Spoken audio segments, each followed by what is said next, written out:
been able to do my job at Planned Parenthood, because women like her are why I'm able to do that job, because they fight for what we believe. So it's my honor and my privilege to introduce Senator Davis, because she's a hero.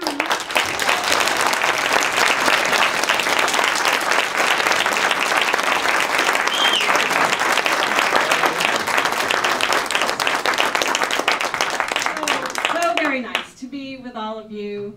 Senator Turner, I'm sorry I didn't get a chance to congratulate her on her passionate remarks on behalf of a candidate that she's supporting so strongly.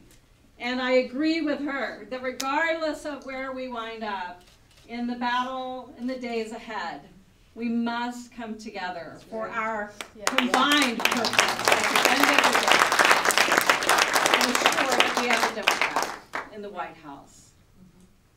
When I was 9 years old, Hillary Clinton was in the valley of my state, the Rio Grande Valley, as a young college student, where she was working to make sure that the voiceless had a voice.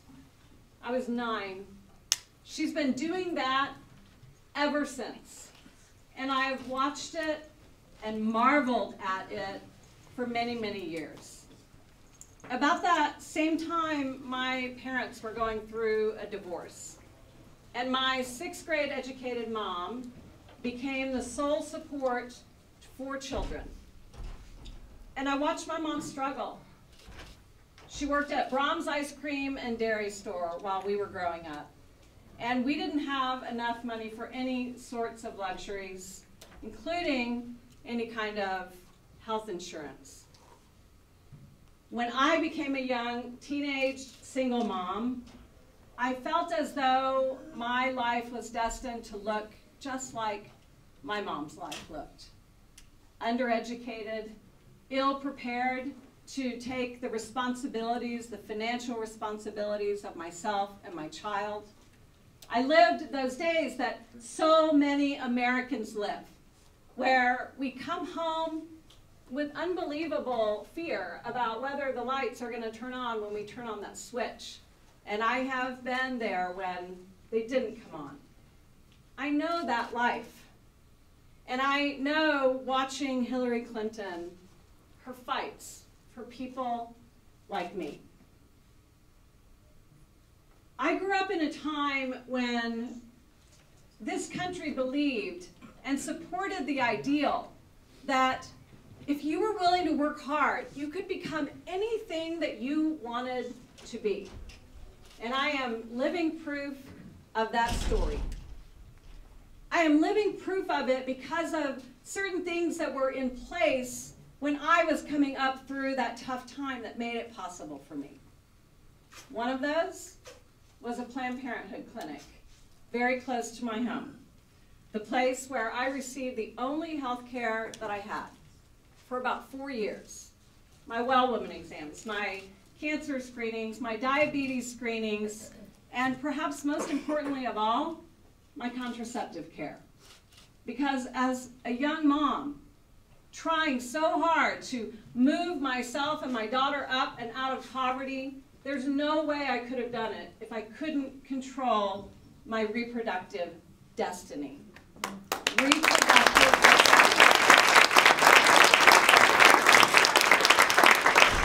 Economic opportunity, these things are so intricately tied together. I also had the benefit of affordable education. I put my foot finally on the path of higher education at a community college, just like Senator Turner said she did. I worked a full-time job and a part-time job. I had a 2-year-old child, and I was in classes trying as hard as I could to do something for us. But I could write the check that paid for that education because I lived in a country that believed in making education affordable for people like me. I also had the benefit of some things that weren't necessarily in law, but I understood and deeply understand to this day why they matter so very much. I had the benefit of an employer who allowed me time off when my daughter was sick. I had that Family Leave Act that Hillary has been working so hard to support and to pass. I also had the benefit of affordable child care because I had a friend who took care of my daughter for me at a reasonable cost. And I was able, because of that, to move myself forward. Every single one of these things was essential, and none of them exist for people who are trying to move their way up and out of poverty in this country today. Not a single one of them. I heard President Clinton speak last year, actually 2 years ago, at the anniversary of the passage of the Civil Rights Act in Texas at the LBJ Library. And he was talking about the fact that in America today, though people are working as hard as they can, they're no longer working as we once did for the promise of a better tomorrow. It's not there for them. And he and Hillary have been fighting their whole lives to make that promise a reality. My first real understanding and recognition of the person who was Hillary Clinton came when she was the First Lady. I was a young woman going through law school. By the way, my path led me to Harvard Law School. And I was there and I was watching her fighting for universal health care. And make no mistake about it, to this day, Hillary Clinton believes in and is fighting for and is going to fight for universal health care. It is one of her most important issues. And I watched and marveled at her in that fight. Not only that she was willing to bring so much to the table to try to get that law passed, but I watched her fight in the face of people who dismissed her because she was a woman. I watched her stand up to the criticisms of the fact that she was the First Lady and she ought to stay in her place. And I watched her as I've watched her year after year after year after year put her head down, do twice as much as so many of the men around her, receive much more criticism than so many of the men around her, and continue to press on because she believes so strongly in what she's fighting for. The second time that I had a crystallizing moment about Hillary Clinton was in 2009. She was before a congressional hearing of the Foreign Affairs Committee. And one of the Congress people decided that he was going to do a gotcha moment with her. And he tried to put her in the corner and put her on the defensive about the administration's support for reproductive rights in countries outside of the United States. And I encourage you to go back and watch her response to him, because it's indicative of so many other times that she's been before the firing line, and she has ably stepped up and fought for the things that she believes in. What I was most impressed about in her answer, number one, was that she started it with such respect. And it said a lot about the way she deals with people, and it helped me see why she's always had such a tremendous ability to bring different factions together. But she proceeded to explain with no apology, with absolute resoluteness, and with the most unbelievable intelligence, the best response to why we ought to support reproductive rights that I have ever heard. And what I know is that when Hillary Clinton has the opportunity to represent us as our president, if we elect her, that fight is something that she believes in to her core and will wake up every day trying to assure. I am expecting my first grandchild, and I am so happy about it. And we found out not long ago that she is a girl. And I think about the world that she's going to grow up in. I think about her looking at her grandma at a Hillary Clinton. I think about the way I grew up and what I understood to be some of the limitations in place for women. I think about the experiences I've had working alongside men and being paid less than they were. I think about the experiences I've had having to fight for reproductive freedoms for people in my state. And I know that with someone like Hillary Clinton in office, her life is going to be made better as a result. She's going to grow up, I truly believe, in a world where women are paid equally to men, where we do have family leave, where we do have affordability of college, where we do have affordable daycare, where we do have universal pre-K for every single child in this country, because she is going to have a person who's fighting to make that happen. So when we talk about purpose, I want you to please consider the purpose with which Hillary Clinton has gotten up and fought every single day of her adult life. And let's not dismiss it as though somehow it's not enough. When I watched Hillary Clinton as Secretary of State, I remember getting ready in the morning, watching her on the Today Show, those moments when she looked weary and tired.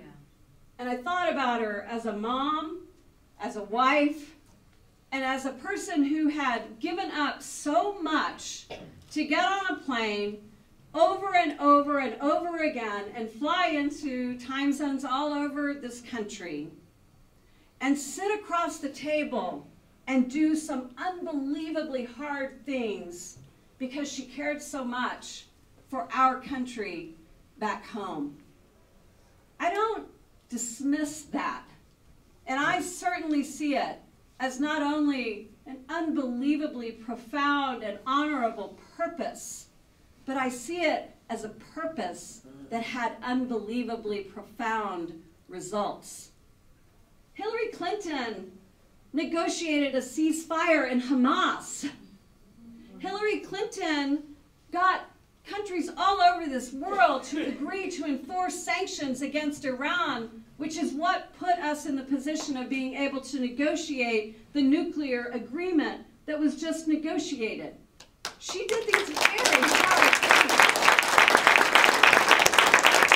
And when I look at her depth and breadth of experience, is that if she could bring warring factions like that together and get them to agree to do what we might consider is impossible, she's the person to bring the warring factions of our Congress together to finally get some of these things.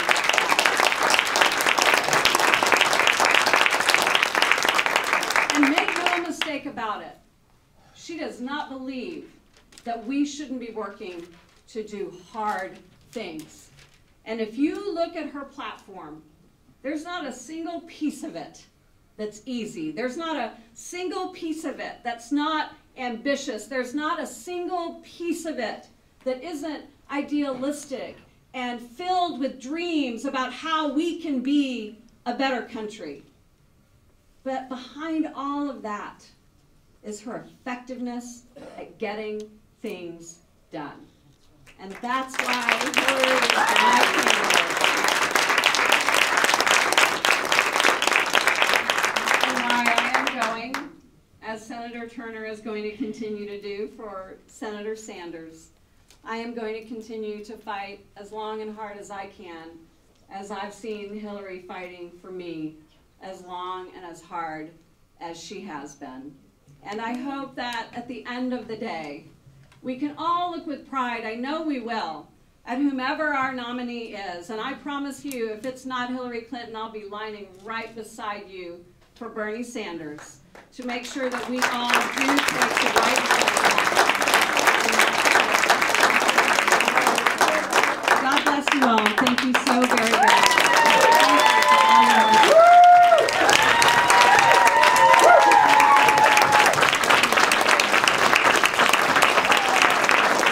All right. So have a seat very quickly. We're right on time, too. These ladies know how to keep us on time.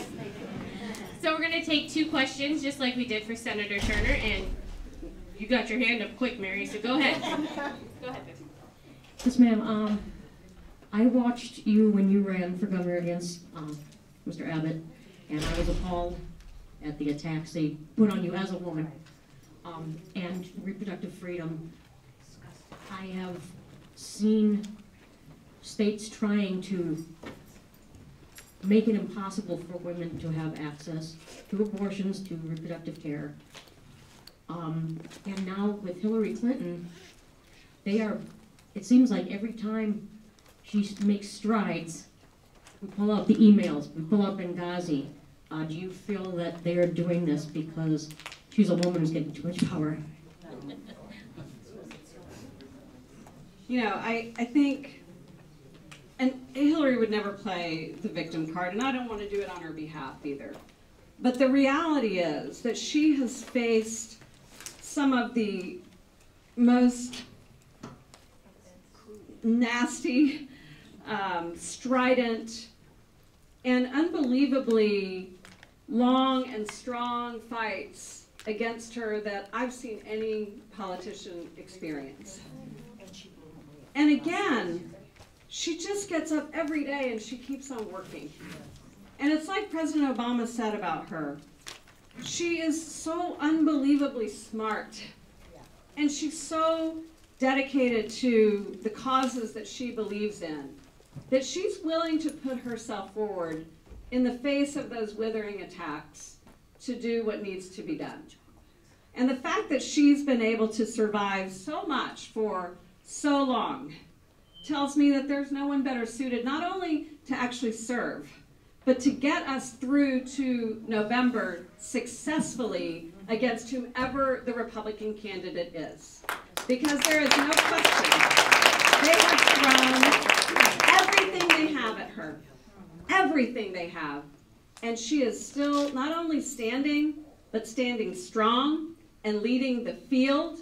And it tells you that going into that November general election, with her as our candidate, we are going to go in with the strongest ability to win that we could possibly have. I firmly believe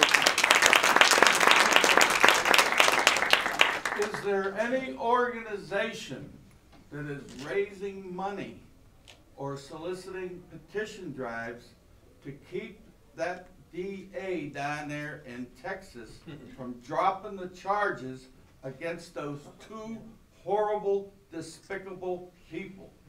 Could you let us know that organization so we can help? And who are those despicable people you speak of? Because I know who you're talking about, but maybe some others don't. Go ahead. The 2 people that had the altered video. Yeah, there you go. So you may not know this, but in Texas, justice absolutely just prevailed in the most timely way.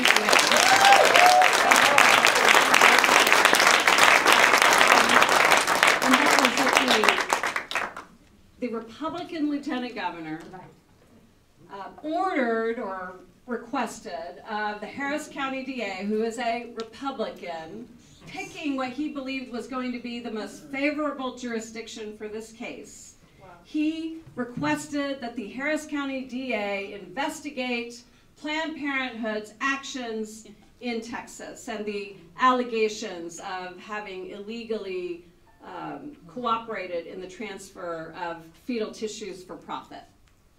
After many months of investigation by the Texas Rangers who work for our Republican governor and the Harris County DA, I remind you who is a strong Republican, and the Houston police, and after all of their information and evidence was gathered, put before a grand jury that spent over 2 months examining every single piece of evidence that had been submitted, not only did that grand jury clear Planned Parenthood of any wrongdoing, but they indicted the 2 people.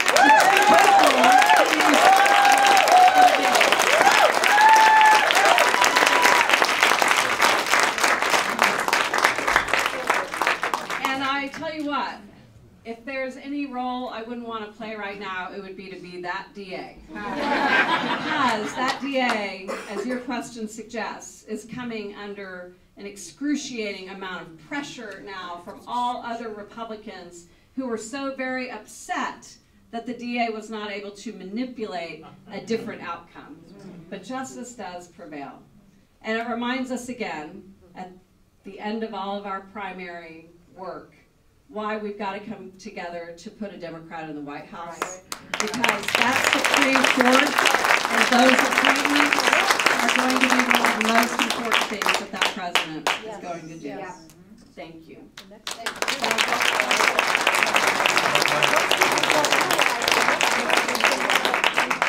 Help me give her one more big round of applause.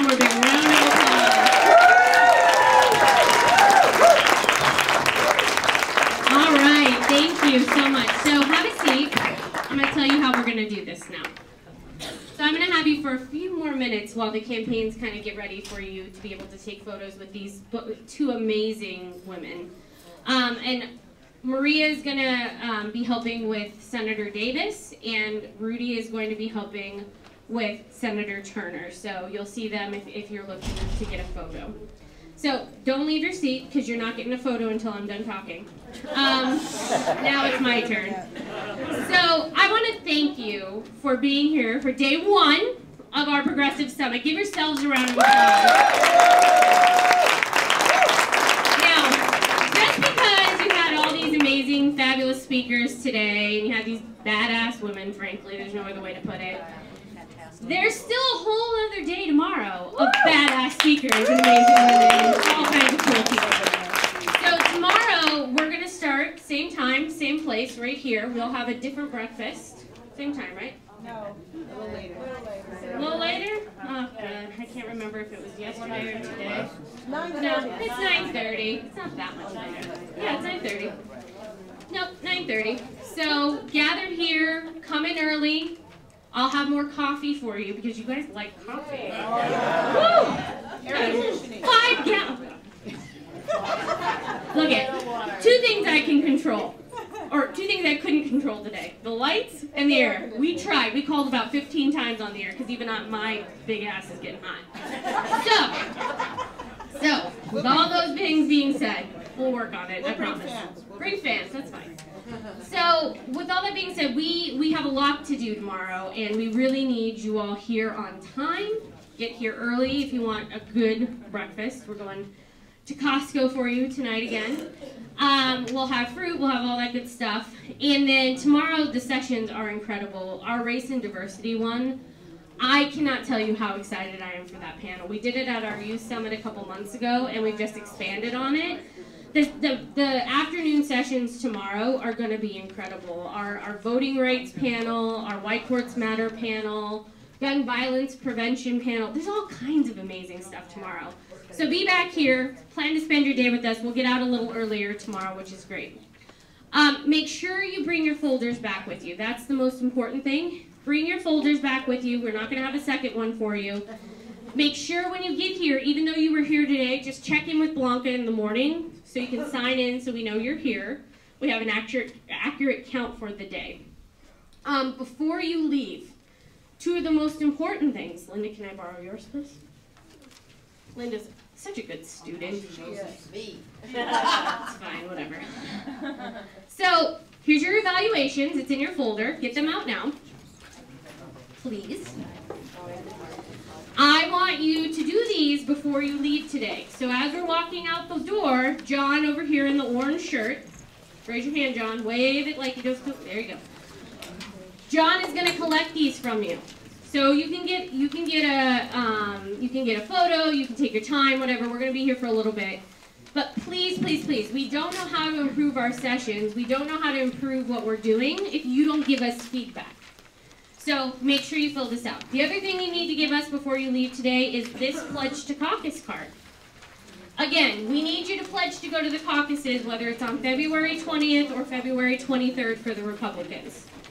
The issues on the side are the issues we're going to be making sure get into the Democratic and Republican ballot. So you need to check off the issues you care about so we know. Again, John will be collecting these in the back. So when you leave, you're going to leave and give us your filled out Pledge to Caucus and your evaluations.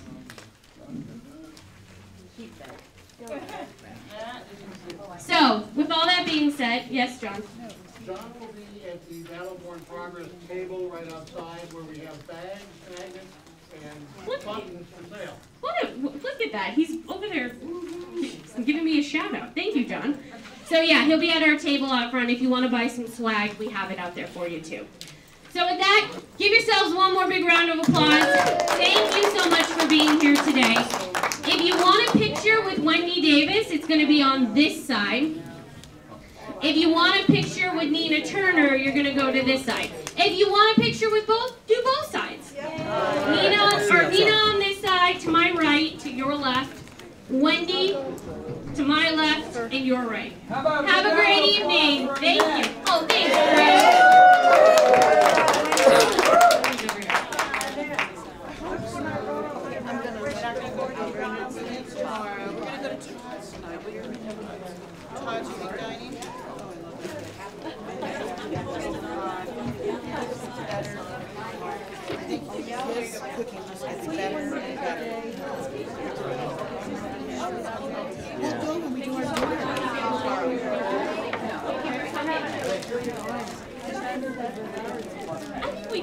I know who you are.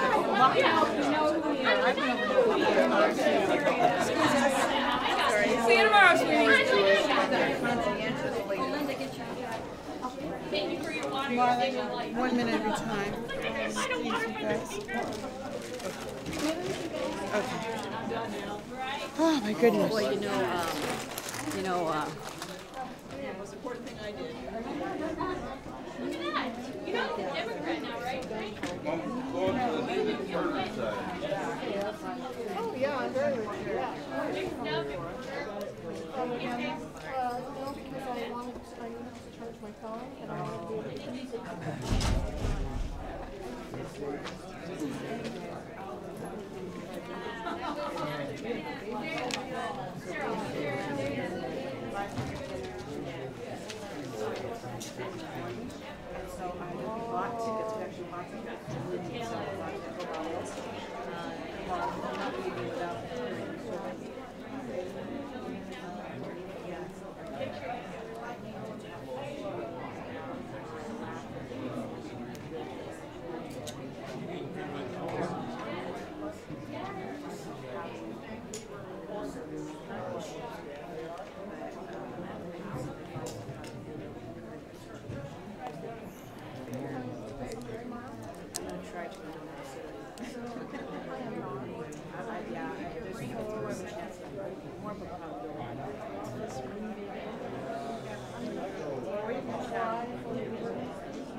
Okay, yeah, because right now, I'm on my third leave for the day, but I made a mistake by not bringing the crutch in to go back out.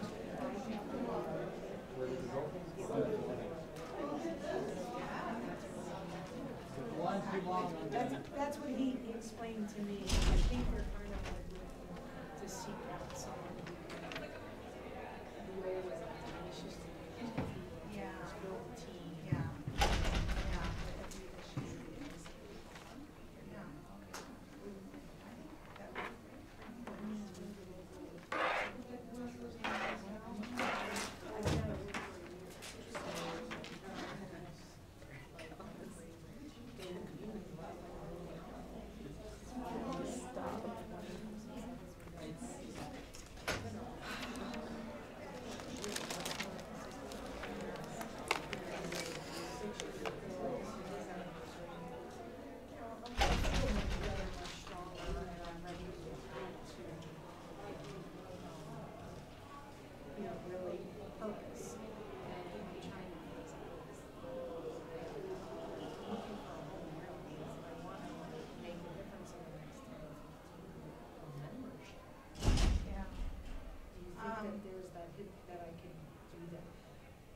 As much about the actual, functioning of it as I used to since I've been retired. Harry's pretty been, yeah, and he was always, we needed a change there, I think. yeah, It was time. yeah, and I always supported him at the local level, so, and he and Neil worked together. It seemed like it was a good transition when that happened. And yeah, he seems to be pretty active. I don't know what they've been doing about executive director. You know, I think this is what, if Lalo told me the right information, is they decided not to hire an executive director and hire 2 or 3 organizers. That's what I because thought. That's where they need that's where the money's best spent. Yeah. And with the, you know, That makes ASME sense. ruling with the Fredericks case, you know, this is very crucial for that, in that sector especially, but you need someone who can mobilize around not just collective bargaining. Right. And my expertise comes from one of the expertise is either political or they get on with the benefits. Right. So, you know, and I would go in as an adversarial, like I never worked in these agencies, so I'm very empathetic to someone who can tell me how they're being treated. You know, something where maybe we can uncover some things and make them better. Exactly, yeah, that's kind of happened as well before when I was got really active within this. But, and in the retired chapter, we have Priscilla, you know her, of course, and she's been doing great. And I think. But that's the black girl, right? No, The black girl? no, Oh. she's up in Carson City. Oh, okay. Because, you know, I originally put in for the organizer for retirees because I had just gotten laid off from NARA, but then they told me that the job would be out of LA, and I said, I'm not going. So, and that was the Oh. so, you know, like retirees, what the hell? But, you know, you don't know. They could have the, you know, it could be the right fit.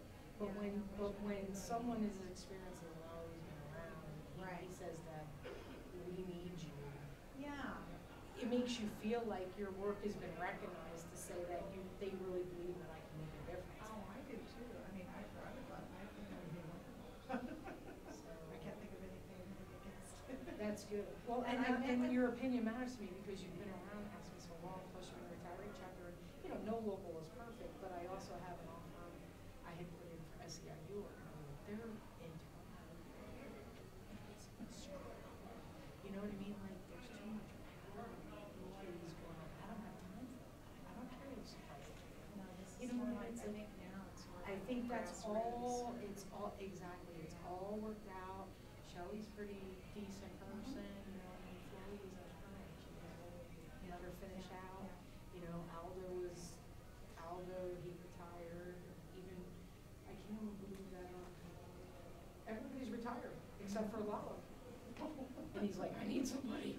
He's like, girl, we've been in the trenches a long time. I know, I love Lalo. It's so- Boy, he can't do everything. Well, and that's the thing, I think he needs a qualified person that if there's not a learning curve, there's not the educational piece, it's like pretty much you can hit the ground running. Yes. And especially in this year, it's Yeah. such an important year.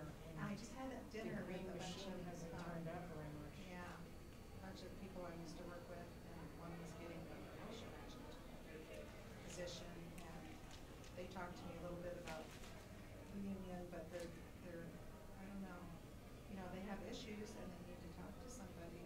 But they're short-staffed, and it pretty much, it seems like their organizers are reps too. It's like, get in there, organize, and then make a team for yourself, and Yeah. you know what I mean? You really Yeah. have to be exactly what we learned today, is, you know, you have to have relationships, you have to be able to build a team, you have to be able to. And that's what do all Lalo that. did before. I mean, he would come in and He then stepped up. brought in different people that we needed at the time, and it just all worked out so good. I mean, we were just all In sync. In sync, yeah. Well, it's time again. Yeah. So, Harry And actually. the latest thing was the privatization of Medicaid. It's huge. And Harry and Janine and all over there, and my friend Carol works in that department now, and her daughter will be like Medicaid, she has special needs.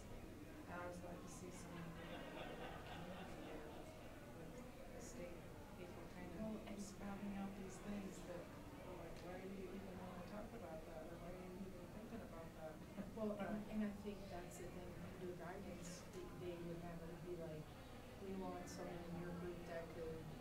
give us examples and talk topics and issues and build ourselves like a communication map out of when they need someone to talk on Medicare, they need someone to talk on Social Security, they need someone to talk on, we have to be, because we do work in those offices. Look, I'm talking like everybody worked there. I know. You know, because we That's do right. have our reps in those offices, we should be in the forefront of those topics. And when they say things like, well, we're Social gonna- Security office sucks, they didn't come out and say, hey, motor vehicle, that's us. Yeah. You better just keep your, you better learn what we do. Yeah, and whenever anybody says anything about that, about people that work in, government, I think about it as, Yeah. that's me, even though I never worked at DFE. Yeah. I say, hey, wait a minute, those people work. Yeah, those are, And right, they get the raw they did stick to them, based on the way that the that's ran. administration, exactly. So, no, yeah. Harry left a message this morning, I was already, in here. So I'll call him back this afternoon to see if he's given an offer or what, but I wanted to talk to you because I know you've been around a long time. I know we're absolutely a good organization, I love Sandy, I was a little shocked about Reyes, but you know what, the more I see her speak at the clue conventions and the more I see her around, I think she's just come a long way too. I think so too. And you know what, I think she's been good for us. Yeah. And for us, women and healthcare workers, so. Yes. I believe that I can make a home there, like a family. That's it, I don't like jumping around. I've been in employers, other than this led 6 years, and when I'm so hurt, because if I was in this like, I left Danny's office, I worked for the state full time, as the affiliate director, they gave me like $57,000, okay? So he persuaded me to come to him and be a business agent and a political director. And then that whole shit happened in the city in North Las Vegas. 4 months to the day he laid me off. Now I'm without a job, without a spouse, without another income.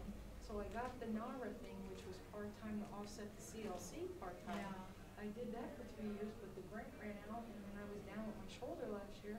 I couldn't fundraise the money, so they didn't have the money, so I lost that job. So now I'm living on peanuts. No, I think that asked me, once you're, from what I've seen, once you're in there. If you're a good employee, it's pretty solid. Yeah. And I have the opportunity to move up. Yeah. Because I'll be 50 this summer. I mean, I want to be like 60, 62, 65 now.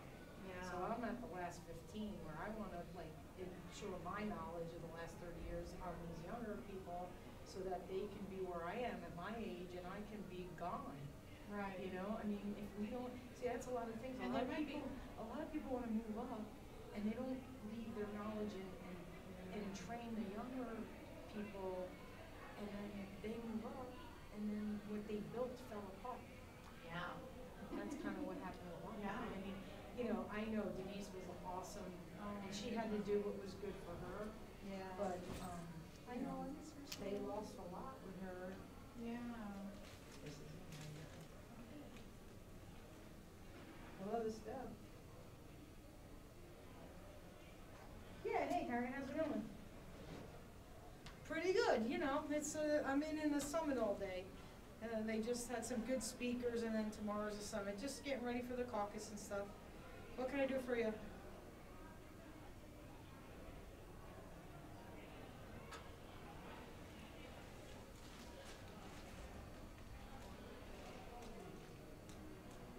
Well, when I worked for Danny at the AFL-CIO, that was a full-time affiliate director position, and I was elected the Central Labor Committee Secretary and Treasurer. That's a part-time position. And what's involved in that is, the monthly meeting and attending some things, when they gotta go down to different things. But it's not enough money to make a living. I'm single now, after my husband passed away, I'm a single income. So I have to work a full-time job plus the CLC to be able to live as a decent human being. So I have been looking for the last year for a full-time organizing position or something that would mesh in with the responsibilities of the AFL, with the CLC. Uh-huh.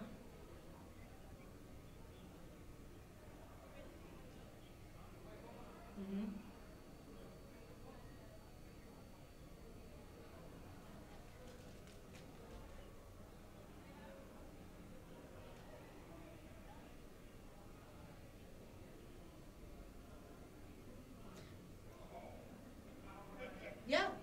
absolutely, I'm very interested.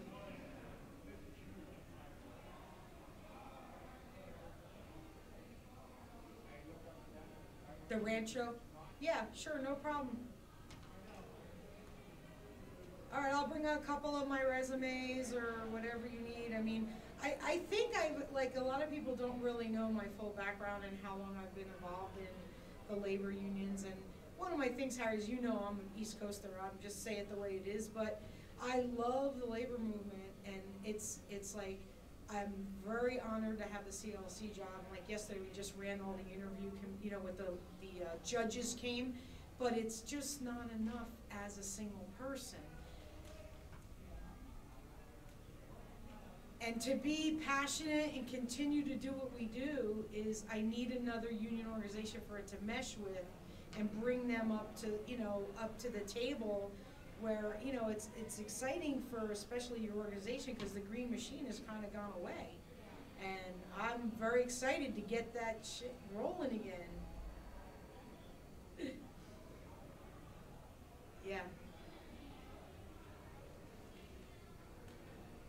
Uh-huh.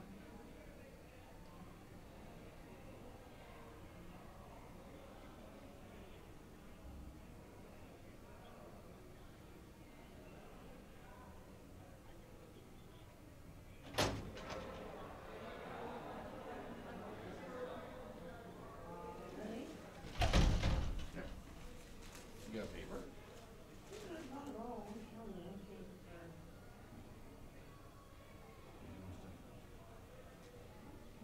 Yes, yes, I've been around a long time.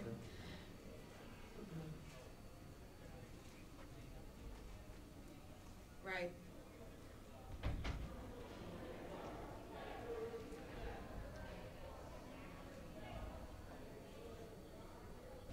Yeah, well, and it's time. You know, God opens all the doors where you're supposed to be. I went for, I actually went on December 21st with SEIU and interviewed for organizer, and they told they would let me know the third week of this month, and I never heard from them.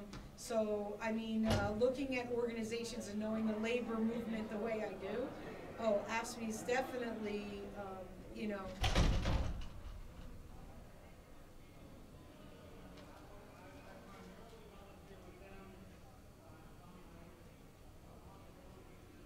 sure. Well, one of the things I'd like to throw out there, just so you can talk to the committee or whatever, is right now, at the way that the situation is I've been, the Central Labor Council has a contract with the laborers for our health and welfare, and the council pays for that. So if I keep that job, and I have to run again next January, if I keep that job, you can't double dip. So either you can pass on the health and welfare, or I'd have to give up that health and welfare if we made a partnership. But that's something that I know that, you know, jobs are hard to find today, money's hard to find, where you can maybe keep it in a decent price range where you're not bringing on an employee with that. And then in a year or so, when I'm up for re-election, if they're still happy and they want it, then we can look at possibly making that changeover as, you know, something. But at least this first year, they could maybe save them that funding.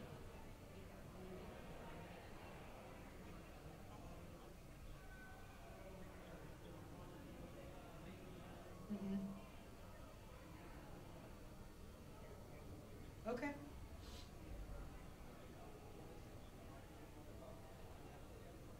Okay, great. Go Rangers. My nephew loves the Rangers. My nephew, I only have one nephew, and he's in New Jersey, and he's a Ranger fan.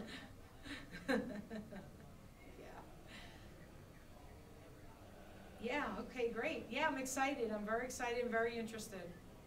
Okay, good. Thanks, Harry. All right, I'll see you at the office on Wednesday at 6 o'clock in the evening. Okay, great, thank you. Okay, bye-bye. Yeah, I'm just going to always be myself. I know sometimes I shouldn't curse, but, you know, it makes you who you are. And, you know, Lalo told me, he goes, make sure you tell them that you already get your health and welfare. So instead of them putting you in that system, you you can show them what you're made of, and then, you know, I mean, I'd rather have a few extra $1,000 a year, because that, I had to clean bankruptcy last year. I'm in bad shape.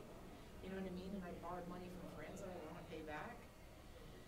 You know, I mean, with that job and this job, I'll be okay, and I can build my nest egg up. I went through everything. But you don't work any less. That's the kicker. My friends are like, you work so hard, you're never home. And I'm like, it doesn't matter if I make 30,000 or if I'm making 80,000. I'm still gonna do what I think needs to be done. You know, like I just did all those interviews. I had a meeting on the CLC meeting on Wednesday, interviews on Thursday and Friday, and then here I am today and tomorrow. It's like, you know, but it is what needs to be done. You know. And I just, as like, there's not very many people that attend the retiree chapter in the South, but they just appointed me the regional person, director, or whatever it's called. And then I asked for a list of the people in the South. And when am I going to do this? And who's going to help me? But I'm doing it anyway. Yeah, and you know what? I mean, gotta do it. You have to, and now you're losing your space there. Well, you can probably work out of the Rancho office, No, but we do. But the girls, the other girls, the Peggy, what's her name? The black girl, the bigger chapter. You know who I mean, the preacher's wife. Yes, yes. You know who I mean. And they need to move to another location because the Rancho office isn't big enough. And the NFL, that's another thing. They're an affiliate, and the AFL says, well, we can't accommodate them because we might need the hall that day. And I go, they're an older group who meets in the afternoon. Just put it on the calendar and schedule meetings around that. Like, to me, you should be accommodating them. And so now I went down and I called the NAFSO hall in Water Street. They said no, they didn't want they don't rent their hall out, so they don't cover liability insurance or something. So now I'm gonna call the postal workers, which is right there, right off Chandler, so that it's not far for them, and more than likely they'll be able to use that one. But that's in between all the other stuff that I do that people just come because they know I'll follow through. They know so much. Yeah, exactly. You know, but yeah. That would be cool. oh, Harry, he gets nervous. You can tell he gets nervous. He was like, I heard you, is this right? Are you looking for a job? And you know, that's the thing. A lot of people assume that I'm just like working and getting paid, and you know, it's the perception that people, you know, because I don't complain, and I really didn't throw out there. I guess if I really was looking for, I should have told everybody I'm looking for a job. I just didn't, because my first priority is to my elected position, which has to, I made it clear to him, and I will make it clear to them that, you know, but it is to the locals' benefit. If you want to put the local on the map, and I am now the face of AFSCME, you will get put on the map. Exactly. That's what I'm thinking. You know, like they used to see Denise or Lalo Aldo, they knew AFSCME. Yes. You didn't see Flo, but you knew. Exactly. Even Neil, if Neil couldn't make it, there was always someone, Tom, or you, or what was her, Peggy, Grace, remember our little, Grace. Yes. Grace, yes. You know, and now you've lost that. And I can say that if you put me on on your staff and you want to be on the map, you'll be on the map. Yeah. And you'll be, you know, you will have a say in all of that you should have. Woo! That's exciting. So, oh, that's good. See, that makes me feel happy. So that means it must be meant to be. Meant to be. Well, I don't. I always said. And then I said, oh my God, I'm sorry I said that. I always said I'd never work for us. I said, you know, it was the worst, the last year on face of the earth. And then there I was going for a job, and you know that day I was like, this is like the, you know. But you are, the door's open. You are where you're supposed to be. And I'll know too by talking to the committee, because he said, he goes, you know, we just had a spot open up, so they must have let the person go who they hired. And he goes, we normally, I don't know. Maybe. Who's the organizer? I don't know. He said, we normally have a process, but a lot of, a lot of people, it's supposed to be some young girl they hired who like wanted more of an executive director position. She doesn't leave the office. This is what I heard. I don't know. So he said, we normally have a process, and we normally have, you know, but a lot of people on the committee already knew your name, they've worked with you, and they just want you to come in. So I was like, I'll go through any process, because trust me, I also have a bachelor's degree. When I was the union rep, when I was the president of the unit chair for Medco, I was elected for 5 years as the union chair, and I went to University of Phoenix and got a business management degree, and then they used them as our guinea pig, and the union kicked the shit out of them, and it was them paying me to go to school to learn how to play in their sandbox. Right. My qualifications speak for themselves. Yes, they do. But Harry's funny. I was going to tell you, he ran for office a few years ago for assembly, and we made him go through the process. I was the head of the L&L committee then, legislative. I think he was mad at me, but I was like, everybody's going to go through the same process, and you need to practice. Exactly. But he gets really nervous. Yeah, for a big burly guy, I think he did. He got a little, he just has to, But see, I want them to welcome that me coming with the CLC is a benefit for them. It's really not a hindersome. And if there was something that was a conflict, now, let's just say on the Wednesday I have my meeting and I didn't work that day, I would make it up on a Saturday, seeing whatever location I could visit on Saturday. Exactly. I'm not trying to get out of time or hours. And they have plenty. Yeah. So, that's why it's a perfect fit. They have the corrections. So, I'm excited now because, I was like, corrections chapter is kind of gone. Lalo talked to me like 2 weeks ago, this was, and he goes, are you still looking? And I said, yeah, I am. I just went for an interview I'm waiting to hear from SEIU. And he goes, really? And I go, yeah, I'm dying to get in a freaking organizing job with one of the locals. And he was like, oh. And he just hugged me, and he smiled, and he went away. And then, they know what they're doing. yeah. And I've always been blessed that way. The jobs that I've gotten a tap on the shoulder has always been the ones in my career that's worked out. It's when you're interviewing and looking, and it just, you want someone that knows that you're a fit. This is what we're looking for, or what we want. That's so cool. Mum's the word. Mum's the word. So Wednesday I'll be at the office. I'll have your shirts there. Yeah, I was going to say that. So just keep it on the down low. Okay. Someone left this one of the chairs in there. Thank you.